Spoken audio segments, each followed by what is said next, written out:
बिस्मिल्लाहिर्रहमानिर्रहीम अस्सलाम वालेकुम।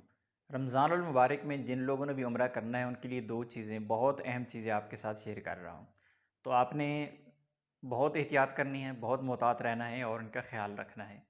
एक है जुर्माने के हवाले से, मैं ऑलरेडी एक वीडियो रमज़ान के स्टार्ट में ही शेयर कर चुका हूँ। लेकिन एक अपडेट अहम आई है तो मैंने सोचा कि आपके साथ भी शेयर कर दूँ।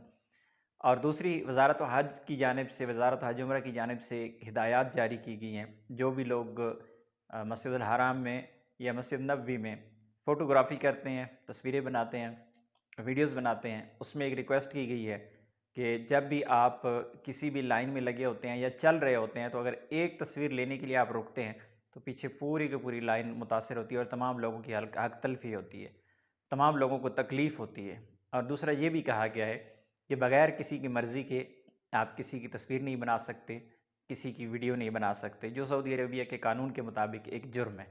तो आपने इस चीज़ से बहुत मुहतात रहना है। वीडियोज़ तस्वीरें बनाना मना नहीं किया गया, लेकिन रिक्वेस्ट की गई है कि आपने अगर वीडियो तस्वीर बनानी भी है तो इस तरीके से बनाएँ कि लोगों को तकलीफ़ ना हो। और दूसरी जो अहम चीज़ मैं आपके साथ यहाँ पे फ़र्स्ट रमज़ान को भी शेयर कर चुका हूँ। दोबारा आपको बता रहा हूँ कि 10,000 के रियाल के मुखालफों का सिलसिला जारी है। विदाउट परमिट अब लोग जो एहराम पहन के मस्जिदुल हराम नहीं, मक्कातुल मुकरमा की हदूद की तरफ जाने की कोशिश करेंगे, ऐसे लोगों के साथ हो चुका है। लोगों को रोका गया है, उनके अकामा की तस्वीरें ले ली गई हैं, जो उम्रा के लिए जा रहे थे और वो सिर्फ़ मीकात उन्होंने क्रॉस किया और वहाँ पे चेक पोस्ट पे उनके अकामे की तस्वीरें ले ली गई हैं।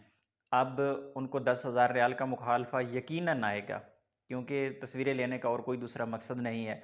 और आपको जब परमिट पूछे गए हैं, परमिट चेक किए गए हैं, परमिट नहीं थे, तो इकामे की तस्वीरें ले गई हैं, तो बाकी आप समझ सकते हैं। तो इसलिए अगर आपको नहीं पूछा जा रहा, जो किसी ने उम्रा अदा कर लिया है या किसी को नहीं रोका गया, तो इसका मतलब ये नहीं है कि कानून नहीं है और अमल दरामद नहीं है। तो अल्लाह ना करे कि आपकी ही किस्मत ख़राब हो और आपके साथ ऐसा हो, तो आपने बहुत ज़्यादा मोहतात रहना है। परमिट आपने लाज़मी से लेना है।